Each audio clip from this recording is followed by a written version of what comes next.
ये केवल एक कहानी नहीं है, ये उस सत्य की झलक है जिससे कोई भी जीवित प्राणी बच नहीं सकता।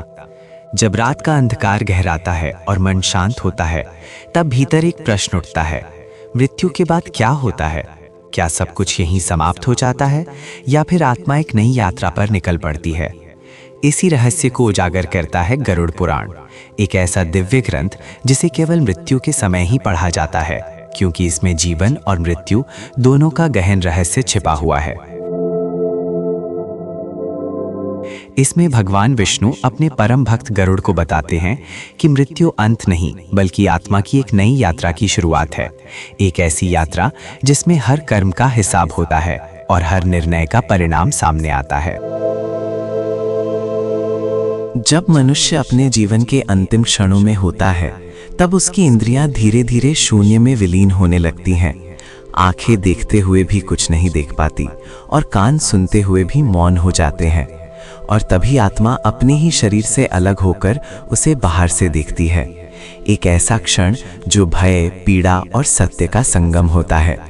कहा जाता है कि उस पल का दर्द ऐसा होता है जैसे एक साथ सैकड़ों बिच्छू डंक मार रहे हों, और उसी समय प्रकट होते हैं भयानक यमदूत, जिनका रूप इतना विकराल होता है कि आत्मा भय से कांप उठती है। वे आत्मा को पकड़कर उसे उसके शरीर से दूर ले जाते हैं और आत्मा लाख कोशिश करने के बावजूद वापस अपने शरीर में प्रवेश नहीं कर पाती, क्योंकि अब उसकी यात्रा इस लोक से परलोक की ओर शुरू हो चुकी होती है। ये यात्रा सरल नहीं होती, ये परीक्षा होती है आत्मा के कर्मों की। जिन लोगों ने अपने जीवन में अच्छे कर्म किए होते हैं, उन्हें दिव्य रथ में बिठाकर सम्मानपूर्वक ले जाया जाता है, जहां मार्ग में शांति, प्रकाश और दिव्यता का अनुभव होता है। लेकिन जिन्होंने पाप किए होते हैं, उन्हें रस्सियों से बांधकर घसीटा जाता है और उनके सामने आता है एक भयानक मार्ग, जिसमें जलती हुई धरती, बर्फीली हवाएं, रक्त से भरी नदियां और विषैले जीव होते हैं।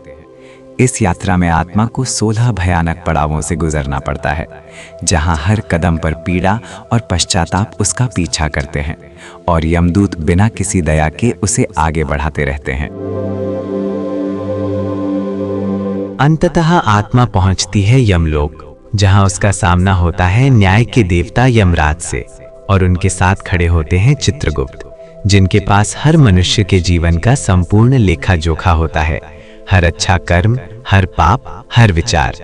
यहाँ किसी भी प्रकार का छल संभव नहीं होता, क्योंकि सत्य स्वयं साक्षी होता है। इसके बाद आत्मा को उसके कर्मों के अनुसार मार्ग दिया जाता है, जहाँ 4 द्वार होते हैं: पूर्व, पश्चिम, उत्तर और दक्षिण। पूर्व, पश्चिम और उत्तर द्वार से वे आत्माएं प्रवेश करती हैं जिन्होंने धर्म, दान और सच्चाई का पालन किया होता है, जहां उन्हें शांति, सम्मान और दिव्य सुख प्राप्त होता है। लेकिन दक्षिण द्वार वो मार्ग है जहां से पापी आत्माएं जाती हैं, और यहीं से शुरू होता है नरक का भयावह सत्य।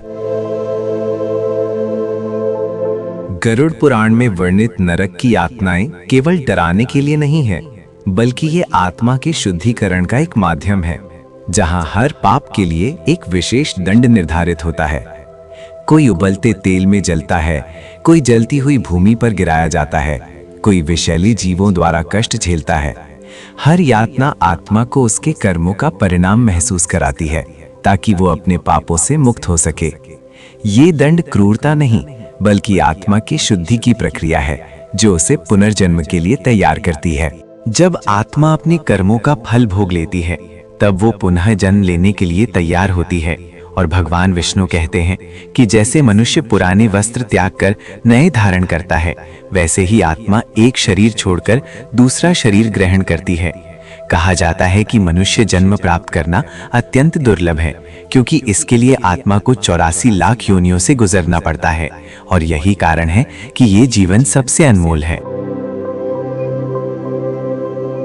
ये कथा केवल मृत्यु का वर्णन नहीं करती, ये हमें जीवन जीने की सही दिशा भी दिखाती है। ये हमें याद दिलाती है कि हमारे हर कर्म का परिणाम निश्चित है, और जो हम आज करते हैं वही हमारी आने वाली यात्रा को निर्धारित करता है। इसलिए जीवन को धर्म, सत्य और करुणा के मार्ग पर चलाना ही सच्ची बुद्धिमानी है। जब हम ये समझ जाते हैं कि मृत्यु अंत नहीं बल्कि एक नई शुरुआत है, तब हमारे भीतर भय नहीं बल्कि एक गहरी शांति और जागरूकता उत्पन्न होती है। तो अब प्रश्न ये नहीं है कि मृत्यु के बाद क्या होगा, बल्कि ये है कि हम अपने जीवन को कैसे जी रहे हैं, क्योंकि अंत में यही हमारे साथ जाएगा, हमारे कर्म, हमारी सोच और हमारी आत्मा की सच्चाई।